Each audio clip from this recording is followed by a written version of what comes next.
Welcome to another episode of the Thunderstock Show. I'm your host, Ross Stockdale with Thunderstock Marketing. We're here to have a conversation to enhance your life, your liberty, your pursuit of property as the founding fathers would want it to be. Today's special guest is Randall Taussig. Randall has conversations from the cockpit. He's done speaking.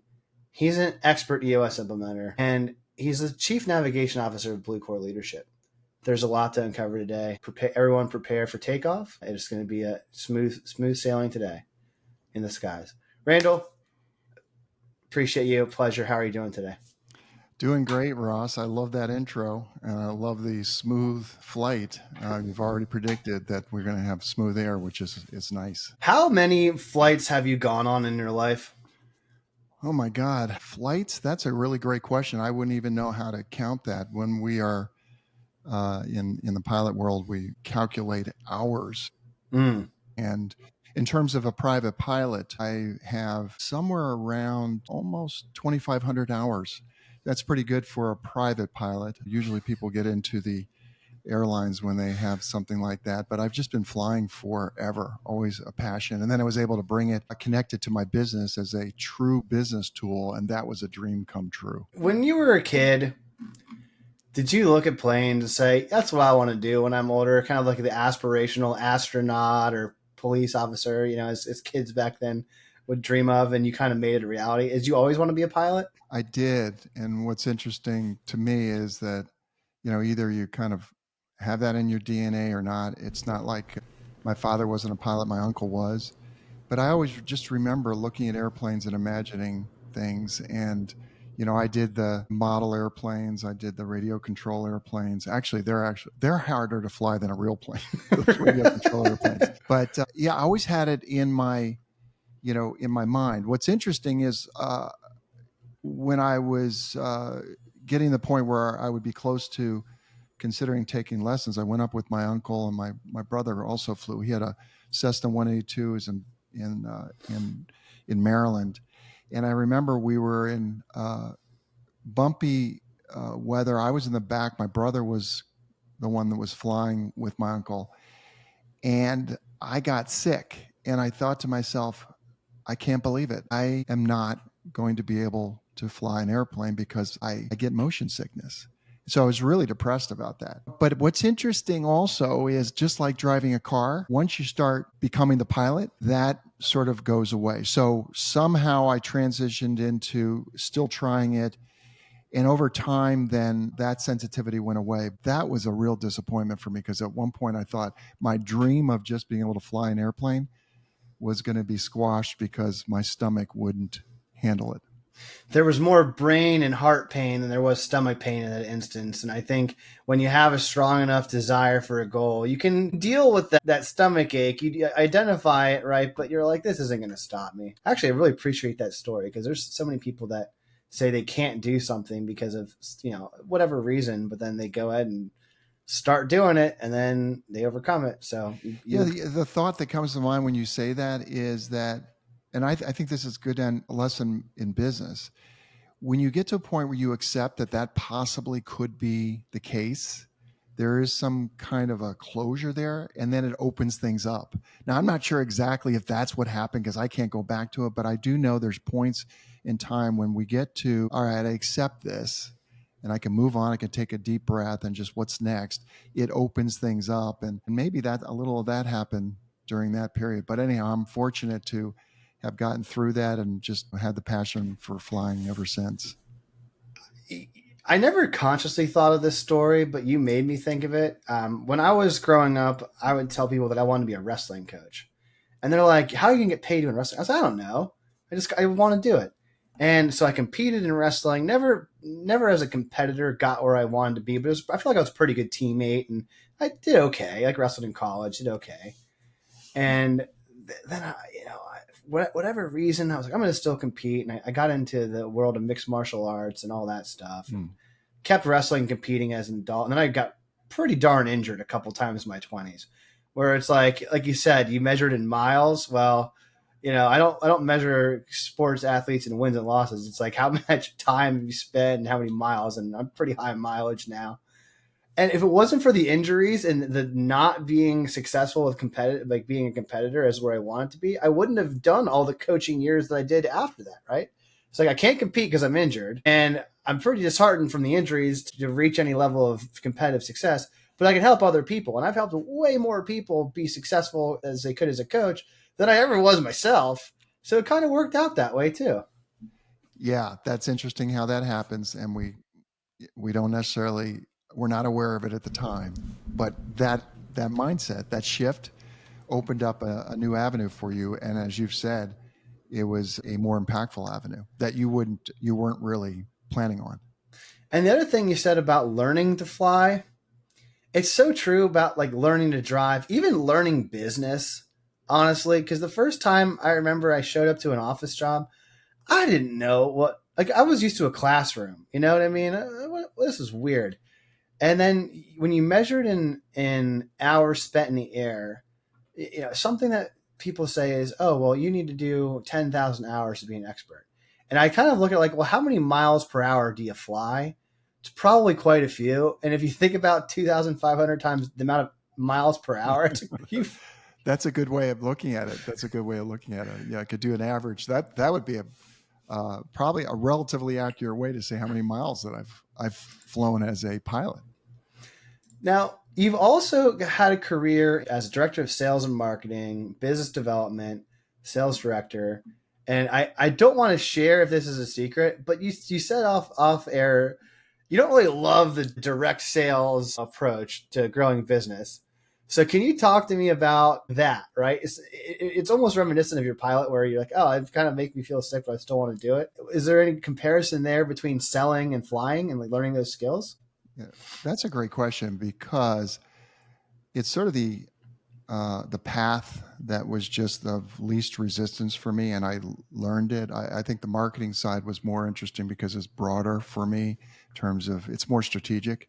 But you and I were just talking about this. I am not a born salesperson, and I know that when I feel like I'm in a position where I am selling, uh, it doesn't feel natural for me. And I really admire really good salespeople because they're good, I think, because they really believe in what they're selling as opposed to manipulating someone. We're all, I think, nowadays even more sensitive to being manipulated. I think we're just all on high guard. Probably years and years ago, people could be fooled a little bit easier. So candidly, I don't think it was ever my passion. It was the path, and I made that path work. But then when I shifted later in my career to more of a position of coaching and supporting and almost a little bit of the teacher in me coming out, it felt more natural. And if you had said to me, well, maybe you should be a teacher, I was like, I don't want to be a teacher. That doesn't sound interesting to me. But as I've grown in doing this work, coaching and teaching and helping are the things that give me the most energy. You can see the results quickly. You connect with people. You're challenged with doing that work, so it just forces you to grow.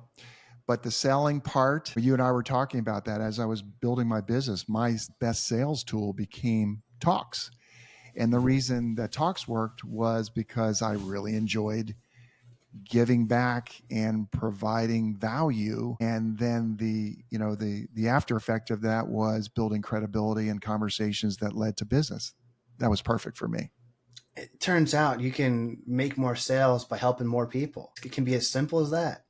It really is as simple as that, though I think early on when you're building a business, it's hard to convince yourself of that because the selling is so critical. Like if you don't sell, you don't have a business. You don't have the luxury just to to of time. You got to get the critical mass going.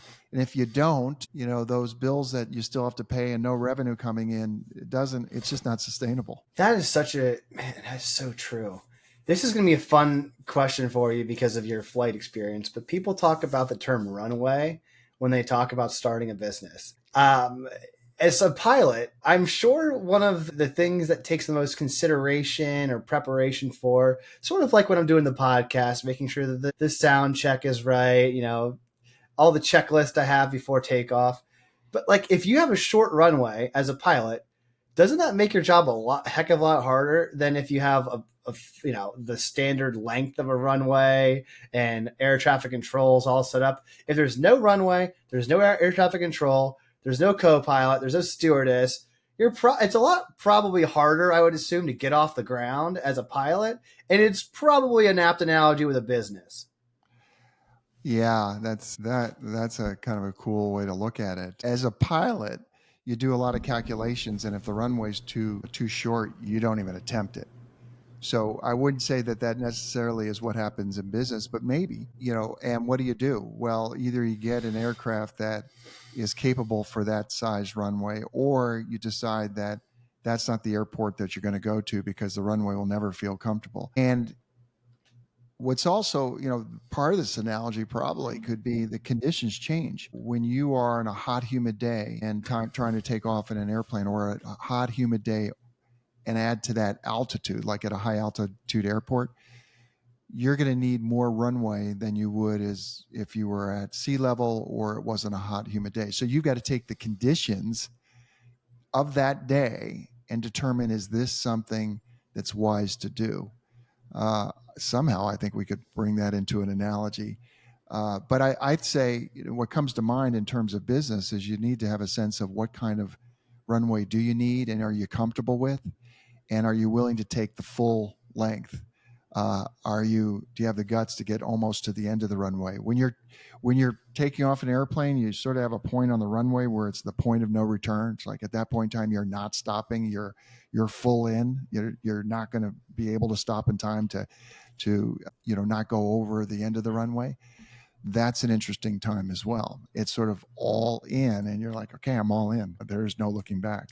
I'm getting goosebumps hearing how you've described that analogy with business, and I'll share a quick story about how it reflected of me starting this business. I exited the PE firm I was a part of. I figured, okay, I've given myself 6 months of runway until the pressure's really on to like make something happen with sales. And I felt like, okay, in the first 3 months, it's like I got plenty of time.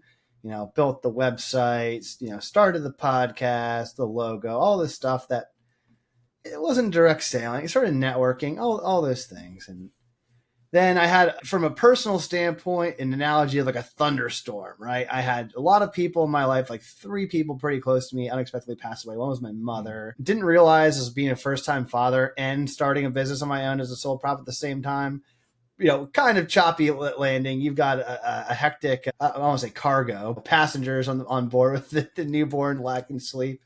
And then, tore my ACL, one of the injuries we talked about before, so I couldn't walk.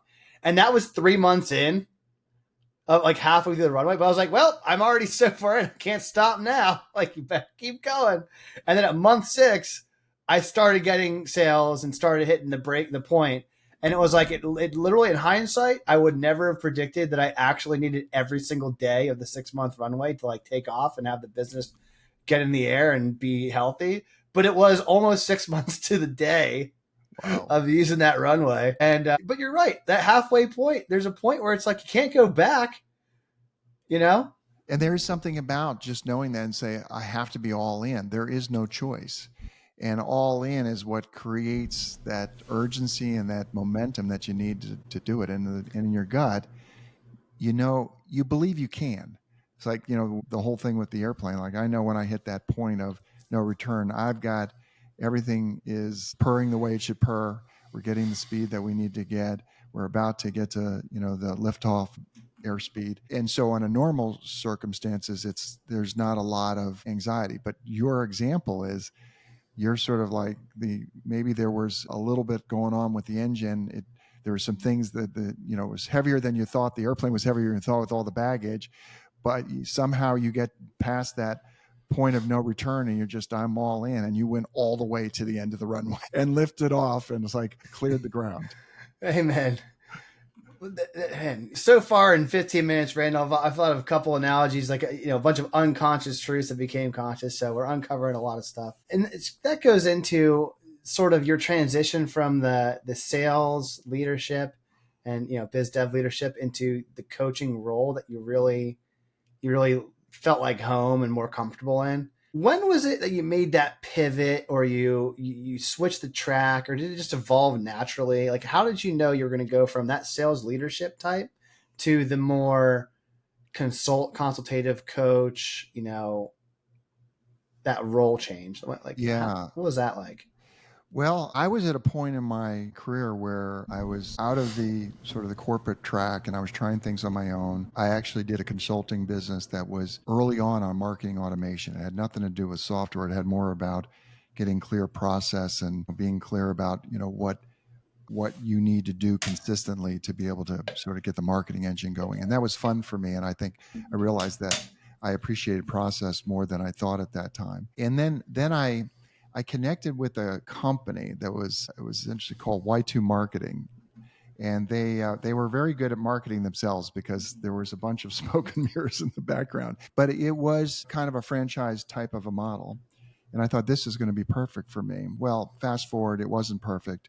There were a lot of flaws in the model, and I was really trying to figure out, what I wanted. I realized I did like this road of building and the entrepreneurial world. That was a world that felt comfortable to me. I liked building, and I liked the mindset of building.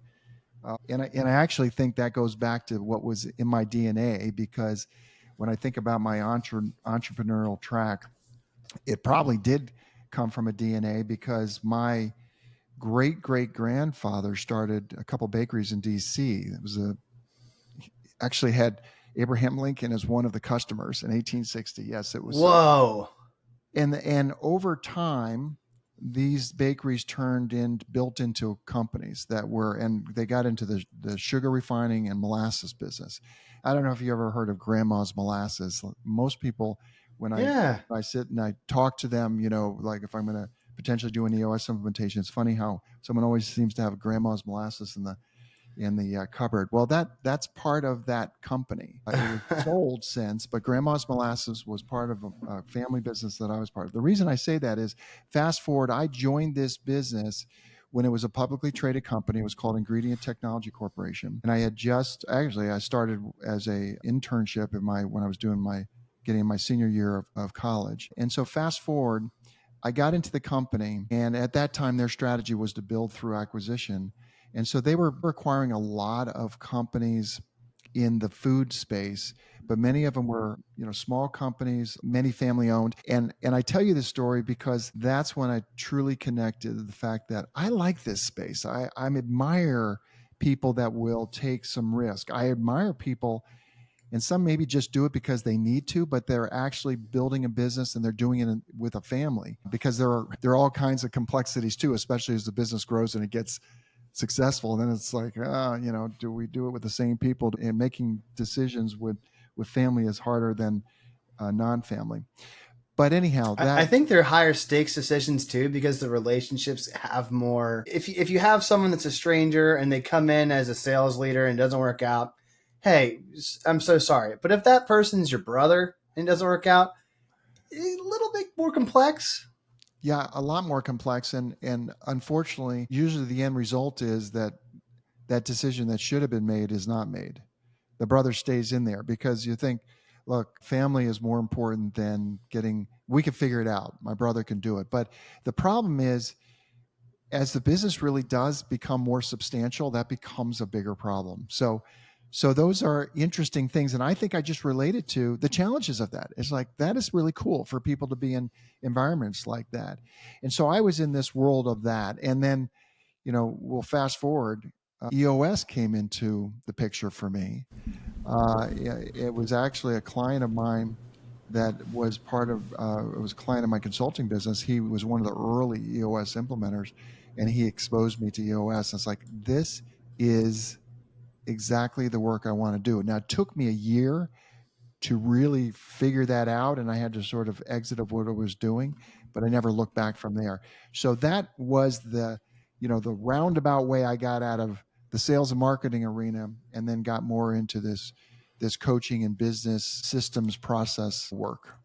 I want to hone in on one of the things that is such a relatable theme, and it's identifying what's in your blood, what's in your DNA. In EOS, they use the GWC tool in the people analyzer, and specifically the letter G means get it. And that's supposed to signify like, who are you at your DNA level? And you made a mention that you're just like, hey, you stopped what was the path of least resistance, or just, and you figure out, okay, I'm now aware of this is in my blood. I love this. Like I GWC this. And I think it's interesting. And I'd like to share a quick story also about reflecting back on what do you have in common with your ancestors? Like you said, it's your great grandfather? Great. Great. Yes, great. Yeah. 1860. I think there's something to it where you can look back at those that came before and say, hey, a little bit of that's in me. They never really truly dies, You're right. And what I find is in the moment, you don't really relate to that. But as I look back at the path, it all makes perfect sense. And the other thing is, and this, if I sort of could go back and give myself a little bit more maybe advice or guidance, I try to be more aware of that and accept what seems to be the right path as opposed to trying to force a path. Like, this is what I should be. This is what I should do. And I went through that. I went through the should be, this is the path and that was hard. I remember thinking at one point in my career, my brother always went down the engineering path and he was good at that. And I remember admiring that because it's like he knew what he wanted and he went down that path and his successes came from that path. And I looked at myself and was like, well, it's not as clear cut for me. And that I was like, why isn't it clear cut for me? Right. It should be clear cut for me. Didn't sit well in the stomach. Yeah. But then eventually what happens is you just try different things. And then all of a sudden you are on the path. It's like, oh, I didn't know that, but it's there. There is a path. I have a brother that's like your brother. When my brother was in 5th grade, he won a math competition and mom gave him a huge hug and said, I'm so proud of you. And you know what he does now? Like 20 years plus, 25 years later? Math. He's a math professor. He always wanted to be a math professor. So the path was clear for him, right? Forever. As the moment he knew, like, yeah. And I look at that, I'm like, darn, I kind of wish I had the clarity. And he goes, darn, I kind of wish I had different experience. And so that's right. There's the double, there's the other side of it. Mm-hmm. But so you can relate to that. I know exactly. It's cool. I'm glad that we're in the same boat because then you and I can relate to what it's like trying, failing, having ambiguity, getting clarity. Because I think that faith isn't real unless it's tested. The same thing with like you wanting to be a pilot. Well, you now are more committed to being a pilot after you got through the motion sickness. You're now more committed to being a coach after you spent your career as sales leadership and other things prior to, I think. Yeah, the clarity is key. I think about the pilot route. At one point, I was thinking I wanted to be a professional pilot. And then I had, I think, my own wisdom at a point where I was concerned that if I went that route, the excitement, the uniqueness of being a pilot would go away because it'd be a job. Now, I know some professional pilots that love it and they don't feel that way, but most will get into a point where, this is a job now. I didn't want it to be a job. I wanted it to be my passion. And so I protected it. And then I got into an opportunity to be able to truly use it as a business tool. And that was like the ultimate. It's like, I'm not just flying and poking holes in the sky. I'm actually using it as a business tool. And that was like, oh, that's so perfect. Randall, I'm going to relate with you real quick on a story. My grandfather was a pilot. He went to the Naval Academy, was in the military for 27 years, but a portion of it was like pre-Vietnam. So had he not accidentally ran out of fuel on a test flight and had a crash landing, tried to eject from the cockpit and malfunctioned. Half of his head was out of the cockpit when he landed, and he had a detached retina and his eyeball fell out of his head and he broke his face. And this is kind of gruesome, so I should have given a disclaimer. I remember the story clear as day. Actually, someone on Facebook reached out to me that was at the scene of the crash. It was in a British schoolyard.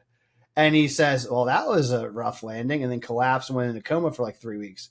But if that never happened, he might still be a pilot.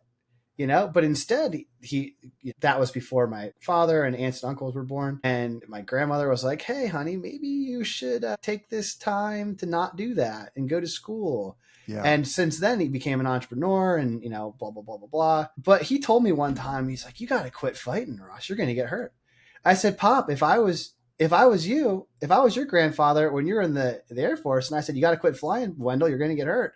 And he laughed. He goes, you got a point. That's great. That's great. And he's saying, well, okay, we'll just wait until you get hurt. And I did. That's great. But it goes back to the G. I really think it goes back to what's in your DNA. It's like, sometimes history repeats itself through generations, and you help a bunch of people, whether that's through getting clarity on your business and how to maximize human energy, whether that's through getting the pep you need from a nice sugary treat, whatever. Sometimes you lift other people up different ways. That's right. Exactly. So I want to talk about you got introduced to EOS. I'll tell you, it's been what? Just about 13 years. Yeah, lucky 13. That's right. I'll tell you, it's impressive. And EOS to me is so fascinating because I started in 2017, not as an implementer, but as, on the leadership team. I really credit that having an implementer. Ed Callahan was my implementer. It's great. As awesome. Shout out to Ed. As like the number one most transformative experience in my career going through EOS. So part of the reason why I like talking about EOS on the show is, hey, if it helped me, probably could help other people. But the thing is, that was 2017, and there wasn't nearly as many implementers then as there was today. It's not nearly as like widely adopted as it is today, right? It's more common, not common, but it's more known and much larger. And you started far before that. So what was it like in 2012? Yeah, that is a great question. I was the only implementer in the DC area, and actually was the only implementer in the DC area for quite a while, even as they were starting to get their own traction. For whatever reason, DC was not attracting implementers. Yeah, and it was during a time where, now if you talk about the book Traction, most people in business know about it and have for a while. In that time, that was not the case. And so, go back to don't love selling. It was hard. It was hard. It really was hard. But, that what was great is even though the implementer community was much smaller, and I'd say very intimate, there was a lot of support. And that's the thing that I admired and it really attracted me from the beginning, and I think is still the big attraction in EOS is that the quality of people, the type of people that are doing this work is incredible. And the community, they talk about, and I know Gino pushed this whole idea of abundance mindset. Easier said than done. If we're going to be honest with ourselves, you get into a business environment, you start looking at the fact that you need to eat and you need to sort of go out and hunt. The abundance mindset is a tough one, but I would say that that's one of the things in the EOS community that has really been stressed, and also the recognition that it's difficult, and we're human beings, we're not always going to be in that case. But if we can get to a point where we have that abundance mindset, things do open up. The world in 2012 with the OS and, giving people the book Traction that they've never read before. Who's this guy, Gino Wickman? This, I'd hear a lot, this is simple. And what I realized, early on, it's like, they're saying it's simple. It's code for this is too easy. Translated into, wait a minute, the power of EOS is its simplicity. We have a lot of complexity in this world. It's easy to get things complex. That's easy. What's hard is simplicity. And this is the genius behind this. I just think what Gino did was great. And that simplicity is the cornerstone of EOS. It is what makes it work. It is why there are so many companies doing it, because they can do it and they get results, and it doesn't have to be overly complicated. It is hard because it takes some disciplines that aren't always easy to execute. Right. Simple does not mean easy or requiring little effort. Simple can still be challenging. It just means not necessarily complicated or confusing, right? It's exactly right. And so transcended for me to when people say, well, this is simple. I said, exactly. That's why it's so good. That's why it's so good. And then you say, well, here's where you are.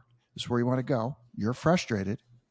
Can you envision a system like this, if you were to embrace it, helping you get from where you are to where you want to go, regardless of the fact that it's simple? In fact, because it's simple, there's a better chance you're going to be able to follow through with it. It's so true. When someone first starts learning how to ride a bike, fly a plane, get into a fight, it's like overwhelming because the consequences. What if I fall and crash? Like, there's so many variables. But then once you get control over the variables, and you're like, there's only 6 key components, guys. Right. There's 6 key components you got to worry about. Exactly. You need to get 80% on each 6. We're shooting for a B- across the board. Yeah. And if you do that, you're probably going to hit your goal. That's right. That's a great way of putting it. I love that. Yeah, B- will get your goal. I love that. That's the quote of the day. I mean, don't go for the A. The A is going to take too much time. Get the B- and hit your goal. Yeah, and then change it. And then you've been doing it for 13 years. You probably had a BHAG goal when you started. And actually, I want to ask you that question. When you started, what was your 10-year goal? Personal. Well, at that point, it was a financial goal. And what I can tell you is that I beat it. Love it. And there are people in the EOS community that I just bog my mind in terms of what they've done with EOS, the kind of, success they've had. That's one of the other things that I think that I learned about myself is that you got to be true to what your success is. And it doesn't have to be compared to somebody else's. Now, as it turns out, my success was pretty substantial, and it was beyond what I had expected. And usually it's the opposite. I'll put stuff out there, and this is the sort of the BHAG, and just the idea that the BHAG's out there is what drives you, and whether you hit that BHAG or not, that's probably not that important. It's just that it's the journey and getting there, and do you get into that arena where it's like that was successful? But here was a case where I actually exceeded it, and it was different than anything I'd expected. But like you said, you get to those 6 key components, you start getting a confidence around it. And then what happens with EOS, and over time when you're doing EOS implementations, it gets less about the system, which is key. It's the foundation. Sure. Like it is the key. But then it's how you help people manipulate or move around the hard parts. And usually it's making tough decisions. It's, looking inside themselves and, really getting real about what they want and what they're willing to do to get there, and having those hard questions and those hard conversations. To me, that's the most enjoyable because it's real. We're beyond the, hey, here's what it should look like, and this is what a success looks like, and let me show that to everybody in the world how successful I am. And it's more about, well, what does success look like to me? And there typically is always going to be a financial aspect to that. So we don't want to, downgrade that, but it's not everything. And in fact, when you hit those financial goals, a lot of times it's like, okay, yeah, how do I feel? Like, am I happy? And, the key is to have them both. Hit those financial goals, be happy, and be doing what, you want to do, and having, for me, impact. The word impact is really probably my most utilized concept, because I think is what I'm doing getting positive impact, and when I feel like it's positive impact, that's all that just energizes me. And on the other hand, when I feel like I haven't, it depresses me, but it's a motivator for me, Yeah. I mean, look, again, I hate to beat the aviation analogy, but hey, I love it. So don't, maybe the audience doesn't, but I love it. And I blame my grandfather because I love it too, right? And it's just GNA at this point. But if you don't have your systems, whether it's air traffic control or whether it's your compass or any of the things that are telling you, your navigation, if you have the navigation set up, which is the purpose of the VTO and the BHAG, right? Your North Star, like, hey, where we're going, and you know that you're directionally not going there, and you don't feel bad about going in the wrong direction, then you're just ignoring reality, and you can't do that, right? And what you're basically saying is, like, sometimes the reality is I'm not making the impact, I'm going the wrong way. So turn around. Yeah. What do I need to do differently, or what do I need to know? And that's why also sort of there's and I've learned this over time because I'm a pretty independent person, and part of that personality, it's not an attitude. It's like I know it all, I can do it all, because I do not feel that way at all. But I almost feel like I'm the one responsible for getting things done, and an extreme part of that can be that you sort of go into your own. You don't open up to the world around you, where there are just so many great people that can provide input to help you stay on that North Star, right? That's one of the key pieces of EOS. Have a leadership team. Having a leadership team that you trust. Have a leadership team that is open and honest. So there isn't the, oh, we don't say that because that's, we don't want to get our founder upset. The healthiest and I think the most accomplished businesses are ones that's like, let me have it. I want to hear it, because what's important is we stay on track. We achieve what we need to achieve, and we do it as a team. That's what I teach in EOS, and this is what we coach on. And I've had to take a good look at that in my life and make sure that I'm working that way as well, and keep myself open. And I'm doing more of that. It has not come easy for me to be open, especially as I'm creating new things. I have to be open to, okay, you're not doing this by yourself. Get input. Don't look at it as criticism. Just be open. That was gold. Input from people you trust, it's gold. It's not criticism. There's so many amen moments that I agree with that. But one thing I'm going to circle back to is you said your first BHAG goal. Now you're in the second decade. So you're blessed to have now 2 BHAG goals set for this journey, part of the stint. How different is your second BHAG goal versus your first? Because you mentioned your first being around a financial number, and then your second one you alluded to having an impact. Yeah, boy, great question. What's hard, when you're going into the second phase, everything, at least from a standpoint, what you're building in the business it's building. And then what you get into a phase where I am at, it's like, well, I'm not now continuing to build my EOS practice. Right. You're not on the ascent. Yeah. I'm maintaining it. And also I'm making room for some other creative outlets. One thing that I recognize is that I need that. So part of it is it's more quality of life and time. So I'm more in touch with the importance of how am I using my time, and do I feel as though it's not about using it wisely, but that I'm recognizing that the quality of the time that I put out there and the people that I'm with is the most important thing. So it becomes less of that tangible goal of growth, because early on that tangible growth goal is important. It's like it almost feels like it's survival. Like we need to make a certain amount of money. And then what's interesting is we get beyond survival. Most of us go well beyond survival, but it still feels like survival because we haven't made our number. But it's not survival. We're not going to be on the streets, but it's still our number. And then you start moving towards more qualitative, because you can take a breath and say, okay, I don't have to have a certain number. But what I need is a certain quality of life, and I still need to be growing. That's the other thing is, so the business may not be growing, or that part of the business is not growing like it used to, but I need to, as a person, continuing to grow. And that's where I am right now. I've got, a new part of the business that I think is serving a different part of the market, but in line with this market we serve. And I feel that it's going to have impact. And for me, that's what feeds my energy. And so that second part BHAG is really less of a BHAG, but it's more of a quality of life. Well, there's 5 components to the EOS life, right? And if one of your first BHAG was around the financial, right, getting compensated fairly or whatever, and the second, like your BHAG is really the other 4, having time left over to pursue their passions, working with people you love, making an impact on the world.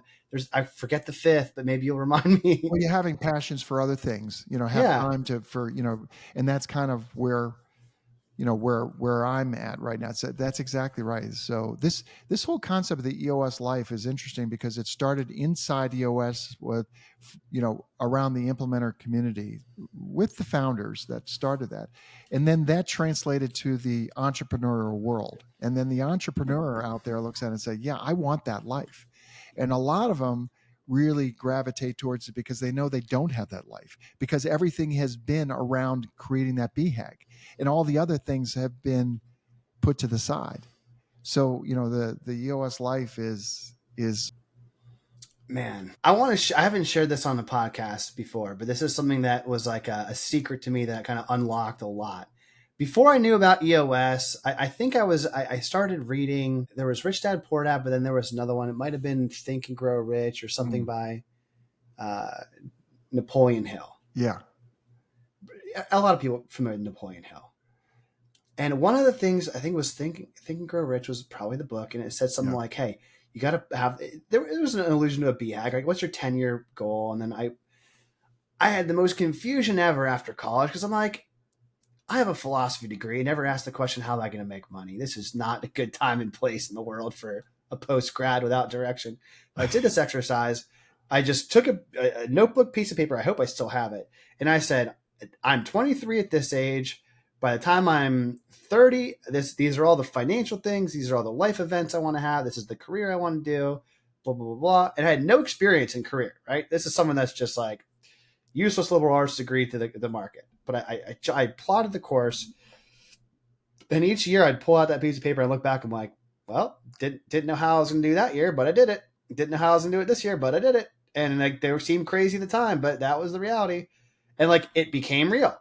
I'm telling you, the goal I had for 10 years, got it. And the biggest problem that I had personally, and I think other business owners have if they don't have help with people from Randall and helping you set the BHAG goal and all that, is once you get your goal, that depressing feeling of crap.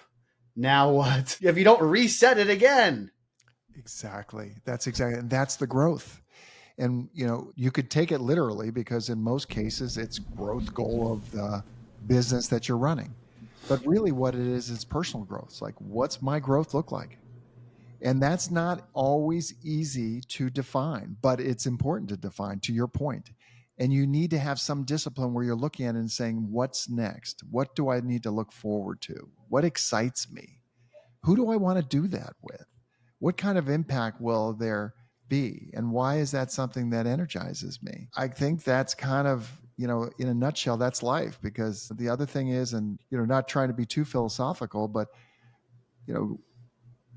I think we're clear of the fact that this doesn't go on forever, and what are we doing to just be in it and just know we give it our best? And we're human beings, and our best some days feels like a real failure because we feel like we've, didn't do our best. But that's part of the journey. It's like, okay, guess what? We get to wake up tomorrow and maybe it's a new feeling. Well, Randall, we talked about, and we laughed earlier, that 80% gets you the EOS life across the board. B minus. But like, if we're not judging on 100%, right? If you give it your best every day and you still get above 80%, we're agreeing that's pretty darn good. It's really good. It's really good. And I think that you're right. Like, going back to the example I shared earlier with my Runway story, like sometimes giving it my best was pretty darn bad. But guess what? I still did it. Like, you get through it. And I think when we have those failures, I think we learn more, especially if we're, we look inside ourselves. Like, why is it that I feel so bad about what just happened? And usually there's something to learn about, what's inside you that really is the wisdom that comes out, but you got to give it, room for that. And so that's something I continue to try and remind myself, because in the point of failure, I still have that part of my DNA which gets on my own case. Like, I'm going to be my worst enemy. I think a lot of people are like that. I'm my worst critic. So I'll talk to myself like I would never talk to somebody else, but I'm getting better at that because, I got to respect myself first. But what my point of that is that when we get down on ourselves and then we're open to understand, well, why do we feel that way? There's usually some gold there. There's stuff to learn. I think it's incredibly important to highlight that, though, because there's many people I talk to, more so now around, peers, whether it's in my Vistage Trusted Advisor group or it's the other founders that I try to help. And I'm sure, you have exposure to similar type, wired that way. You're right. They really are hardest on themselves.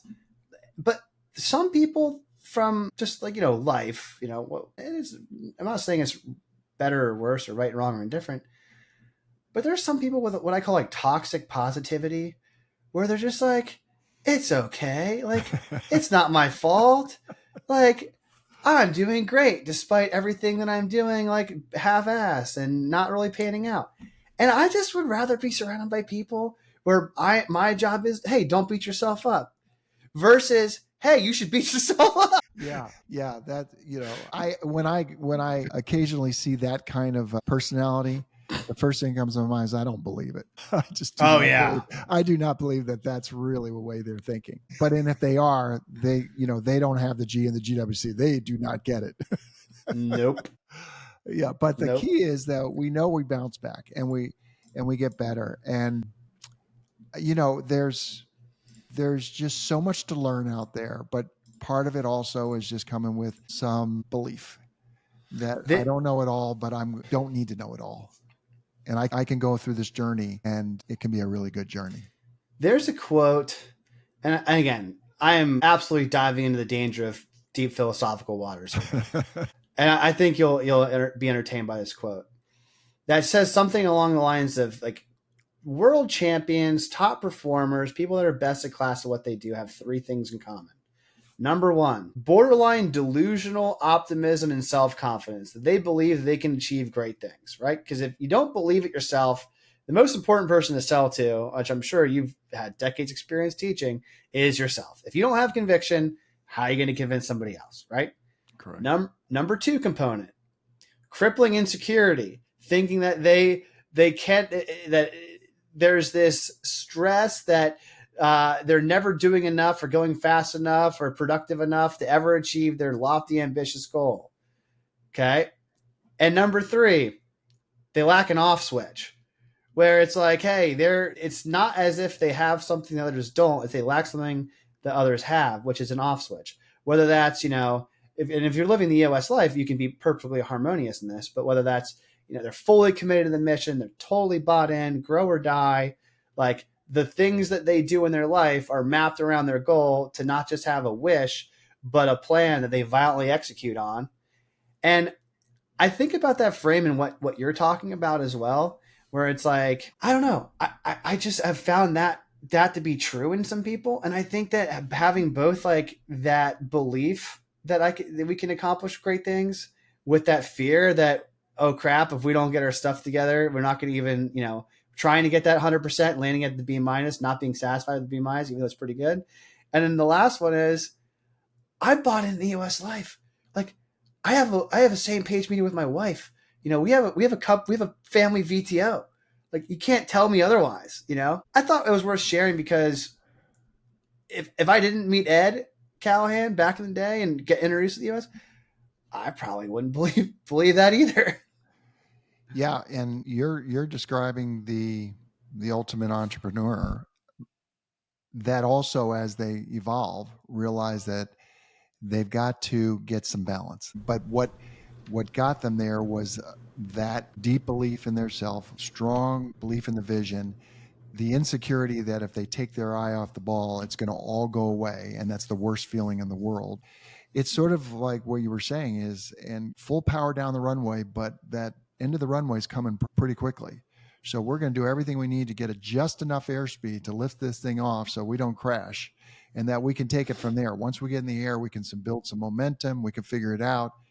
It's that same thing. But what I think is important is to understand that at some point in time, that mindset is going to it's going to backfire, because you're going to have people will not.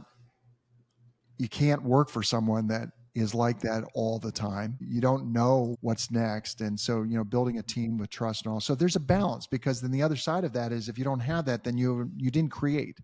You didn't have the urgency to create. So I think it's sort of the early stage. That's fine. But then at some point, and this is why I think so many entrepreneurs who find EOS find it valuable, because they're like, I'm at a stage where it's got to change. I got to let go a bit. I got to trust a team. I need to figure out, if I don't trust a team, why I don't trust a team. What part of that is my work? What part of that is maybe I don't have the right team? But getting clear about that. And that's when things open up in a different way, when people that, just embrace EOS take it for what it's really meant to do. We've talked a lot about the journey. There's something that I want to ask you, which is we talked about like past up to present state, and we talked a little bit about your future BHAG, but like your next chapter, the launching of the mid managers coaching program. Can you tell me, give me like some tease for spoilers about that and what that looks like in the future, knowing what you know now, a lot of the wisdom you've collected through the lessons? Yeah, I love it. It starts with impact. And a few things have led me to this. One is it's recognition that I personally just need to create. And as much as I love and continue to love doing the EOS work, I also need something else that it's the sort of the next phase for me. And I'm not finished in terms of the business. Along this journey of 13 years, one of the many things that I witnessed was that companies that are growing and ones that are really successful, they have a challenge of getting people in management positions that do a good job of leading and managing people. And so that becomes an issue, right? And ideally, we want people from within, good people, to evolve to that. This is what hatched this idea, because I feel as though there's stuff out there, there's good stuff out there. But what I really wanted to create was a program that a mid manager can go through. So what we're doing now is we're talking about this very early stage. We're about to go beta in September with a little bit more than a half dozen people going through the program. It's a 6-month program. And what we're looking at in sort of the spirit of we're not trying to fix everything. What are the key components of being a great manager? It really first starts with, is this the path for you? Unfortunately, some people go down that path because it is in their mind, and maybe even the setup in their company, it's the only way to continue to grow, get compensated more. And that's not a bad reason, but it can't be the only reason. Right. And so the recognition is that some people are really good for this path and can evolve to it because it's got to be bigger than themselves. So sometimes individual contributors have a hard time. So we're going to have a piece of that just to help that person recognize whether it's a path for them. But assuming that it is, then we're really going to go down, and sort of the spoiler is that we're going to focus on 3 areas that we think are important to master in order to be able to have competence and have impact as a manager. 1 is communication. 2 is critical thinking. And 3 is what I call time ownership, not time management. The recognition that we all own our time, and we can complain that I couldn't do this because my boss made me do this or that. No, you own your time. So, no one should own your time but you. If we can master those 3 areas with skills, knowledge, and mindset, and the mindset is the EQ, and you and I have touched upon that. Some people don't have high EQ, and that's their their downfall because they don't see it. Can I ask about that? How do you determine above the line, below the line for EQ? Like what's the difference between high and low EQ in your words? I don't know that there's a high and low EQ. I think part of it is what I would say, and I'll fast forward it also, is that we're going to be partnering with a company that specializes in EQ. But I think EQ starts with the willingness to understand what our triggers are and be in touch with ourselves, so we can then be in touch with how we are helping others. And so in the manager's position, EQ is, I need to know myself. Here's a trigger. Like when I hear this thing, I'm going to be triggered by this conversation. How do I manage that? And if I'm willing to understand that, that's higher EQ, because you're on the road. This is my belief. You're on the road to recognizing, and you're open to understanding it, and then realizing that we can change our behavior. And with the goal in mind of being a very impactful manager / leader. And I do say manager leader because you're managing, you're also leading. I mean, there is of course, I'm a you manager, have to. I'm a leader. You got both. Right. I think what you're touching on with EQ is really interesting, and I hope this is my last aviation analogy today. But like when you get turbulence as a pilot, you don't go, oh no, there's turbulence, and you just like whip the wheel the other direction and overcorrect. Your goal is to try and correct the plane, I assume, to get equilibrium so it's stable state, not get too triggered by something happening in the outside environment and just overcorrect and screw things up worse. I love that. Is that kind of fair? I love that analogy. And so if you have high EQ, you're saying, okay, turbulence happens. It's not happening to me. It's just happening. So I'm doing, and what happens as a pilot, you get in this mindset of, I'm flying this plane. So I'm going to correct, but you're not going to be the one determining where I go. I'm going to do it. And if I need to, if the turbulence is strong enough, I'm going to slow it down. I'm just going to make it so I'm not going as fast and the turbulence doesn't become as significant. I am in control. Yep. You're still flying the plane. You're still flying the plane, and you have those outside factors that are reality. You're not going to shut off turbulence, but you have to recognize it. You got to fly through it, and you need to know how to manage it. And so I love that analogy. That may be a leadership lesson from the cockpit. Hey, if there's ever a cockpit I'd love to talk leadership in, it's probably with you, Randall. That's all I'm saying. Okay. From someone who studied more James Bond, Stockdale, Retain Faith, Confront Reality books than there should probably feel guilty about admitting online, I could talk this stuff all day. So far it's been an absolute pleasure. I have to spring some turbulence on you in a surprise. The last leg of the show before we land the plane is a segment I call Leave a Question, Ask a Question, which means the last guest I had on has a question for you without knowing who you were, and you have the opportunity to ask the next guest a question without knowing who they are. Oh, wow. Boy, you are now throwing this on me. Okay, that's good. That's good. That's pretty darn creative. All right. So now let me ask you this, because the last guest left that question, but has that already been aired? Oh no, I intentionally don't. Okay, that's I stagger it. You've got this process down, because I was thinking, man, maybe we could cheat. No cheating. But it's okay. And the last guest, this is fun because the last guest was not EOS, but I do like the question as it pertains to what we've talked about. And it is, over the past 12 months, what's your biggest win, both personally and professionally? It's a segue, right? Yeah. But just not the last 7 days, last 12 months. Well, okay. So I would say over the last 12 months, for sure, the biggest win has been my commitment to building this mid-managers program. And what I say that it's a win because in the last 12 months, I made a commitment to do it, and that energized me. Personally, the biggest win, well, I would say it was our move to St. Petersburg, Florida. So we were in Sarasota. So I'm in Virginia a lot right now. You may not know it, but I'm broadcasting from St. Petersburg, Florida. We built a home here, and that was time in the making, because we had to find the right property. But bottom line is, I'd say that's it, and it's a shift in my life, because we're in just an area that I really do love, and I'm still taking the airplane back and forth to Virginia. But I'd say that was the biggest thing. And if I'm gonna put this in there too, because I can. If you're gonna say there's one thing, but the one thing also is, just having family and friends here. My daughter, fortunately and unfortunately, lives in Australia. She married a great guy in Australia, from Australia. They met in the U.S. But the challenge is that here we are in the U.S., she's in Australia, my granddaughter's in Australia, and it's like, oh, crap, that's pretty far away. A good thing you're a pilot, right? That's too far for me. But I would say that in this personal thing that I would say is the greatest is that they came to visit for a good portion of May, so this past month. And it was just a great visit. And this home in this area just all attracted that energy. So that's my best answer. Love that. Now I have to figure out the question. That's the trickier part. The next person. This could be a tough one. I mean, for the person. I hope it is. What's one thing that you've never shared about yourself publicly that you're willing to share now? This reminds me of... I didn't get that question. But I think that there's probably stuff there. So let me just say that the thinking behind that is, I had not a lot of thinking behind it, is that there's probably stuff that I'm not talking about stuff that you would never share publicly, like it's real private, but there's probably some things that we've never shared that, like, well, I should share that. I'd like to share that.